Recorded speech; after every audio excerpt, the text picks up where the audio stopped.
was amazing. Hi. My name is John Toe. I'm a writer at Bungie, and that was the voice of Lord Shaxx, one of our most popular characters from our first-person shooter, Destiny 2.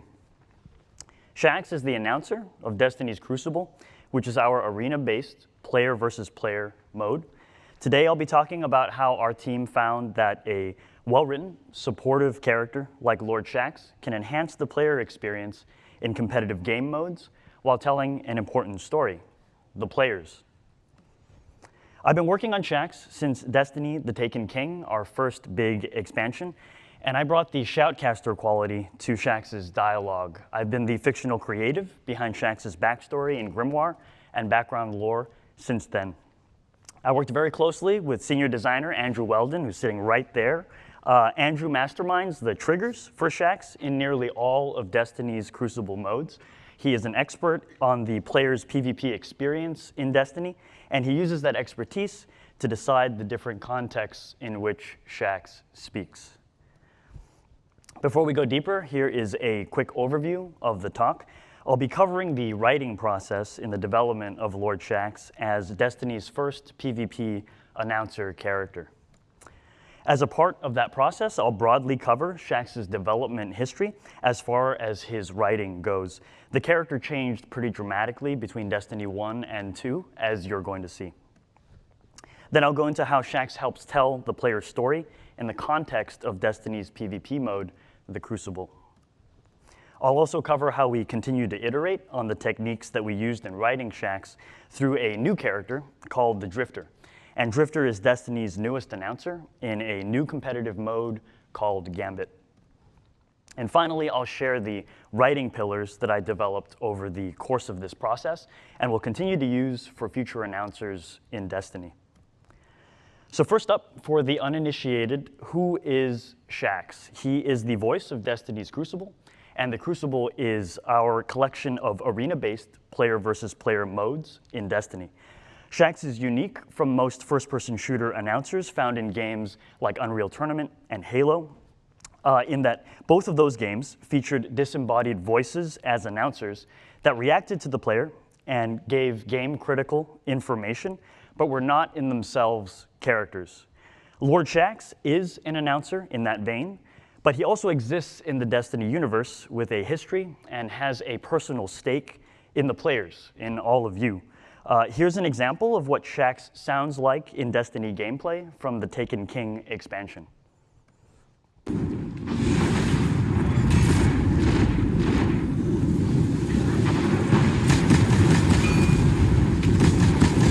Double kill. One final push and victory is yours. Triple down. This is amazing. Outstanding. You're unstoppable. 7th column!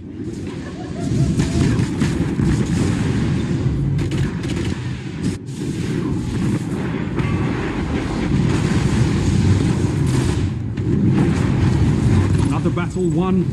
On to the next fight. So as we just heard, Shaxx is a little bloodthirsty, but he loves our players. In the fictional world of Destiny, Shaxx is a superpowered defender of the last city of humanity who no longer fights on the front lines. He's given up that role to train new guardians of the city, who are the players. Shaxx didn't start out this way, though, and it took a bit of work to get him to where he is today. Lord Shaxx's original execution in Destiny 1 was a dystopian drill sergeant, and the team identified several problems with that at the beginning of Taken King's development. While Shaxx delivered game-critical information, he was an announcer who lacked character. Many of Shaxx's lines focused on repeating player objectives that were already fairly obvious. Capture and defend, Guardians. Very little dialogue was dedicated to who Shaxx was in Destiny's universe, and he had a limited relationship with the player that sometimes boiled down to berating them for mistakes. Fight back! Control the zones! Shaxx cared about players' successes, but not as much as he could, and this was about as pleased as he got.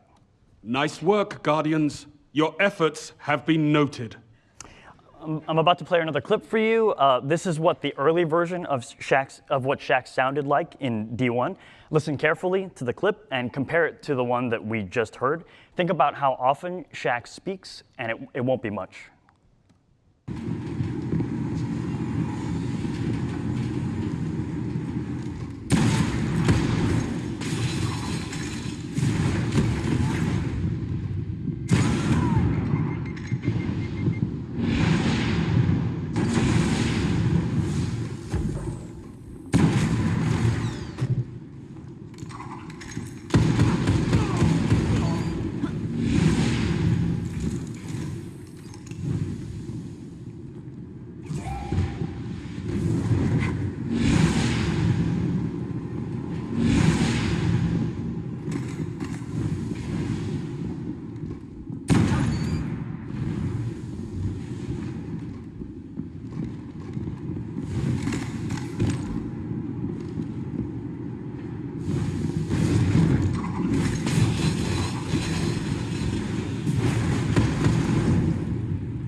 All enemies have been eliminated. Last Guardian, revive your team.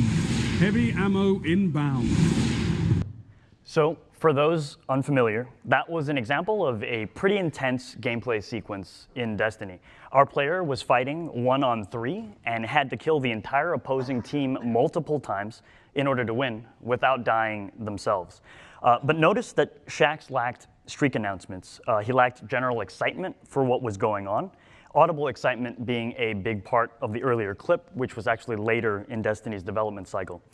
This golf announcer tone during Destiny 1 made Shaxx unique from other shooter announcers, but as a result, Shaxx did not share the player's excitement during the climax of their gameplay.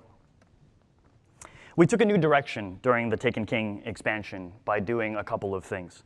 On the design side, we added features like streak announcements that built up on each other as the player gained momentum. We shifted our direction in writing as well.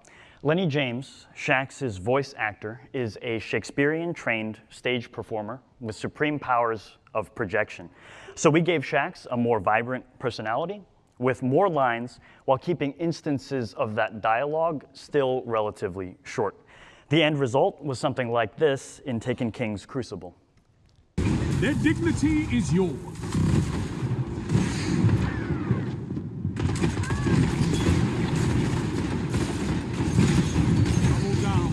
Triple down. Their crest belongs to you now. Their glory lies shattered. You're in the lead. No one shares the glory on that one, gun. Fight forever, Guardian! So as a result of these deliberate writing and design additions, Shaxx took steps to becoming what the team refers to as the supportive space dad that he is today. I don't think you know how to give up. Good recoveries.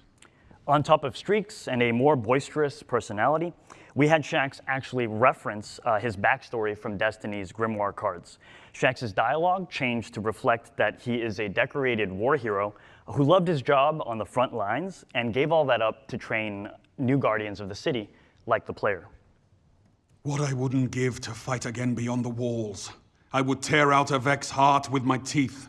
I would sear the Cabal with my burning light, challenge the fallen Kells to personal combat and scatter them. I've been watching too many Crucible matches. Now, how much does this lore actually matter to the players? I'd argue on its own, not much.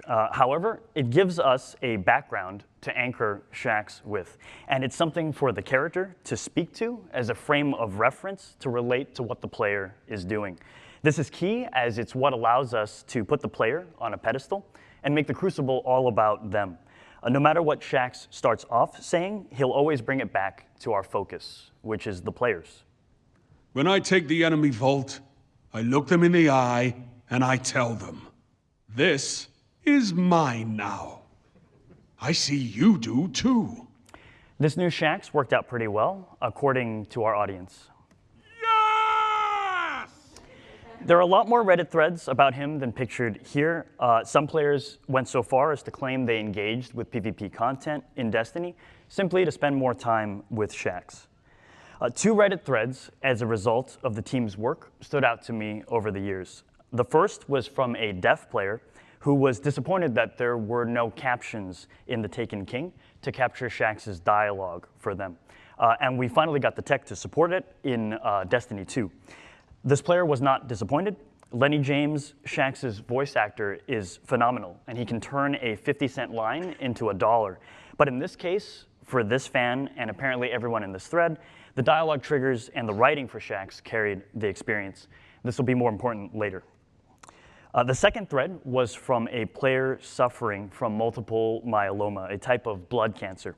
He cites playing Destiny as an outlet that helps, and Shaxx lines in particular as something to help keep him motivated. This meant a lot to me personally because my mom passed away about 6 months before I got my first job in the industry.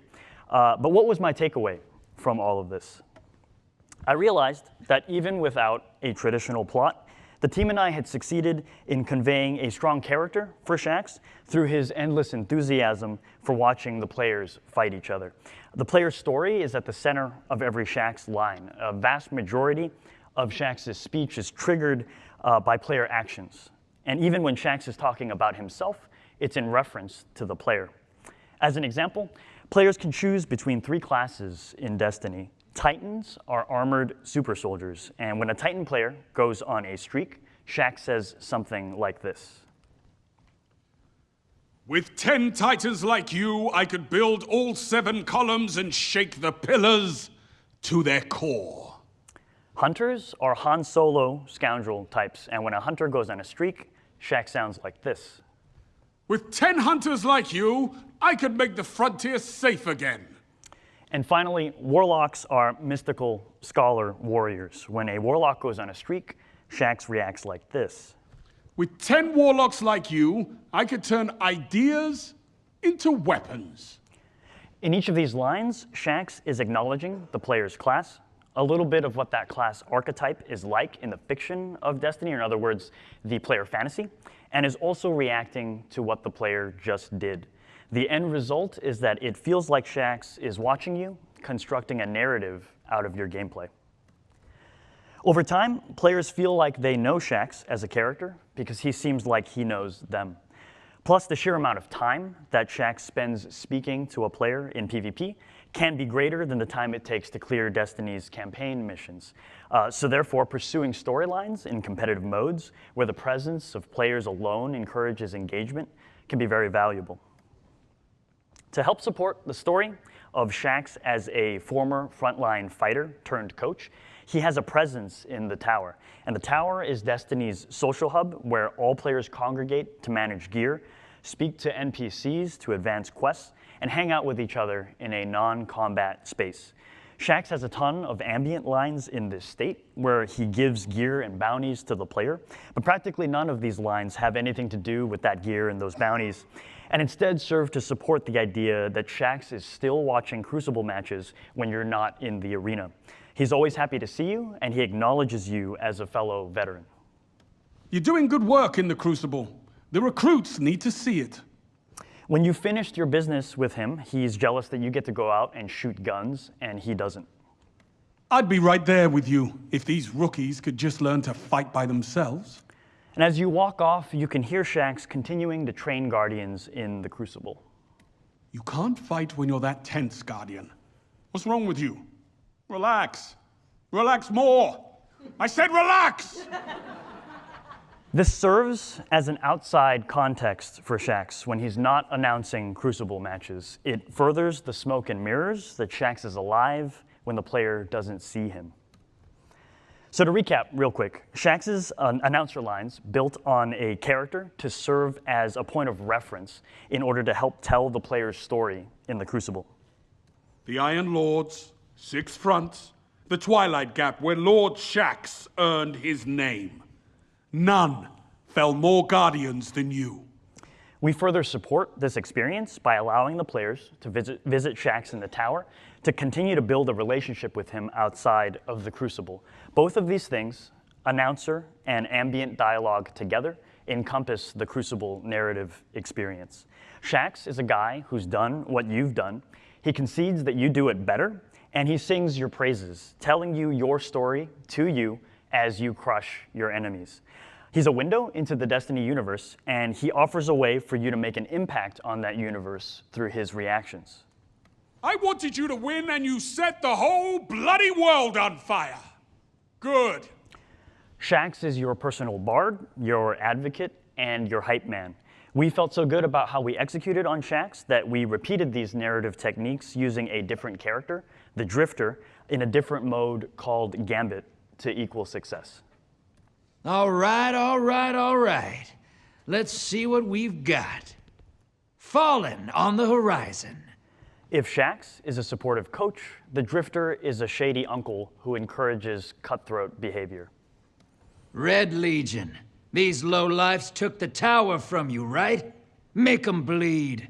The Drifter ships the players around the galaxy in a sci-fi Winnebago called the Derelict. He drops them into war zones across the solar system where they compete against other teams to see who can kill the most stuff and bring back the most stuff, which Drifter will gladly pay them for. The PvP twist is that players can enter into each other's war zones as invaders to kill each other, naturally for more stuff. And it looks and sounds like this.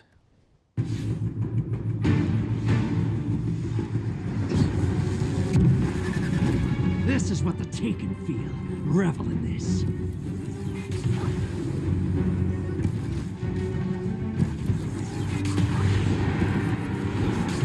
One down.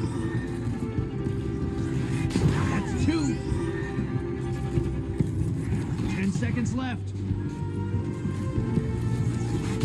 You make this look easy.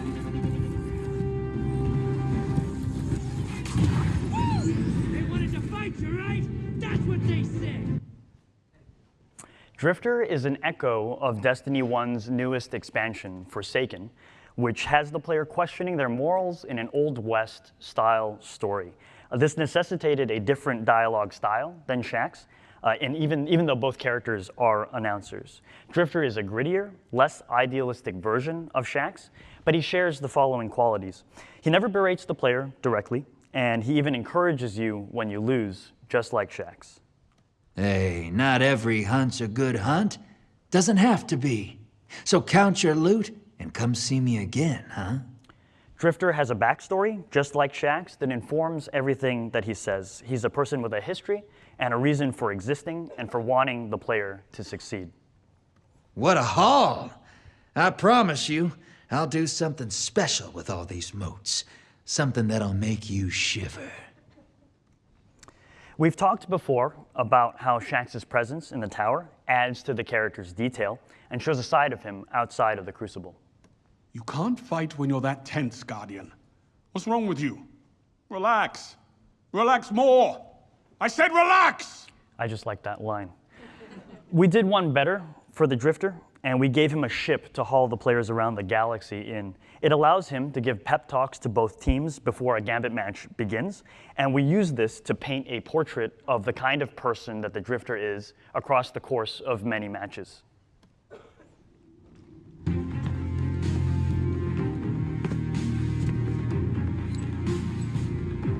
All right, Mavericks. Ready to see what you're fighting today? Fallen on the horizon. Welcome aboard. Fallen. Yeah, I'd go out there with you. Get upon Galahorn. 6 fronts. Twilight Gang. The Fallen have a mad on for us. Get them first. Yeah, I was at Twilight Gang. My grandma, too. Who wasn't? Shoot some Fallen. It's time to bang knuckles. The Fallen changed things for us. Made Titans famous. Go pay them back for it. No one hated the Fallen more than Saint 14. They say he's dead. I don't buy it. So to recap, though Shaxx and Drifter are vastly different, both utilize similar narrative techniques in order to tell the player's story in Crucible and in Gambit. In the Crucible, players train to protect the last city by fighting other Guardians in combat drills. In Gambit, players are airlifted into war zones across the solar system to engage the enemies of humanity, and the Drifter will pay them for the spoils. So you've heard our thought process in writing for Shaxx and the Drifter, and why we think that it works to tell the player's story in competitive modes. If your team is interested in telling the player's story in PvP, consider these pillars in your writing. The first pillar is, consider a character for your competitive mode, not an announcer and not a disembodied voice. An announcer gives game-critical data to the player and leaves it at that. That's functional and it's fine, but you're missing out on a powerful story channel. A character has a relationship with the player that is grounded in the fiction of your universe. You can convey this relationship in a couple of seconds of dialogue or less if you plan carefully. A character can facilitate both game-critical information like score and objectives while being a real person. Drifter, for instance, would not update you on score in the same way that Shaxx would. You're falling behind. Your team needs to pull your socks up. Writers need to be intimately familiar with the game and its gameplay mechanics in order for this to work. You must write from the player experience in order to be effective. Don't use your dialogue here as an opportunity to publish your own unique brand of Sumerian poetry while the player fights for their life against other humans. You are not publishing on paperback here. You are making metaphors out of game mechanics through snappy dialogue. So understand those mechanics and understand those timing constraints. Meanwhile, designers need to understand the character that you are both striving for. Designing the triggers for where a character speaks says something about that character. It's just as important as what the character says. Both roles are absolutely vital in this, and the more in sync you are with each other, the more coherent your character will be. The second pillar is know your character and their role in the fiction. Ask yourself, who the hell is this person? Because the better you know them, the stronger your dialogue will be. Know your character's relationship to the player. This way, when you're writing dialogue, a character is speaking and not a game mode. In game writing, there is a natural desire to simply use dialogue to restate what you already see in order to explain something better or to give something more context. This is especially true in competitive game modes against other players where there is more at stake than simply role-playing. You'll be tempted to only give game-critical information in these modes because dialogue is expensive and the window to deliver it tends to be small. And that's fine. The player needs to know what's going on. But design and UI should strive to be as clear as possible without dialogue because you are sacrificing a potential story channel every time. Hearing a character acknowledge an exciting play that you just made can be just as important as updating you on score or on an objective because in competitive modes, those exciting plays, those are the story. I could feel that in my bones. Did you hear that? My soul just shivered. Was that all of them? That was all of them! So here's an example of knowing who Shaxx's character is. This is a picture of my father. I have higher resolution photos, but he didn't want those distributed. When I wrote Taken King's Shaxx, I looked back on who Shaxx was in vanilla Destiny, and I thought of him. I thought of my father. He would be deeply disappointed whenever I failed, and rightly so. Show me a better way to rear a child. You can't. But Destiny isn't about child rearing. So we figured our audience could use some compassion. In writing Shaxx for the Taken King, I instead thought about the 12-minute window on some days when my father was pleased by something that I did. And I thought, what if Shaxx was like that, but all the time? I wrote from this perspective on my first batch of Shaxx lines. The result was that it became clearer that Shaxx was someone who had gone through what the player had, respected them for it, while giving advice and acknowledging their successes. Something like a father figure or a coach. Our audience understood it pretty quickly. The third pillar is write to your actor through iteration and allow yourself multiple revisions if possible before ship. Don't let anyone tell you that it's just PvP dialogue. Playing the game with the dialogue that you've recorded is vital. Just because it's a competitive game mode without a plot doesn't mean that the dialogue experience can't be improved. Players will notice the dialogue of Destiny's competitive modes gets a lot more attention today than it did before The Taken King. And make sure to write to your actors. As I mentioned before, the second take on Shaxx took full advantage of Lenny James's projection as a Shakespearean-trained stage actor.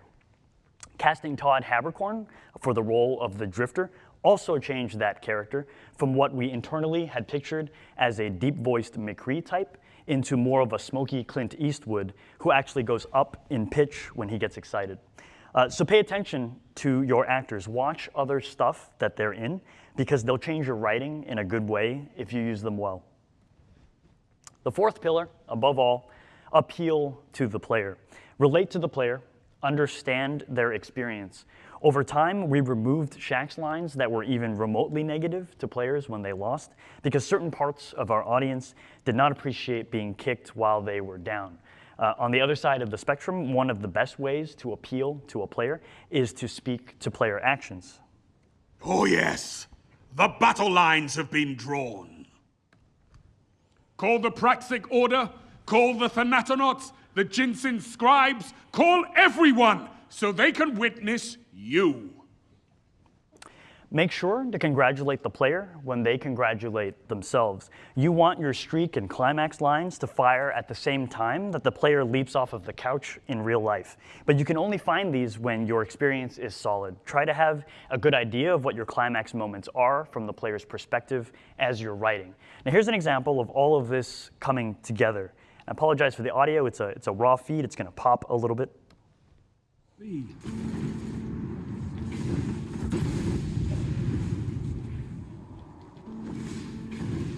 Enemy captured Zone A. Fight forever, Guardian! Fuck yeah! Dude, you just hear that? Fight forever, Guardian! You neutralize Zone C. Cool. Fuck yeah. Dude, did you hear that? Chill. Strong words. And finally, above all, flatter the player. Put them on a pedestal. Flattery almost always works if it's genuine. Oh my, this is beautiful. You continue to be my greatest success, Guardian. So in summary, one of the coolest things about working on video games is getting to make something out of nothing. And we did that with Shaxx. We created a character that people cared about because he seemed to care about them. Shaxx does not take part in a single in-game Destiny cutscene.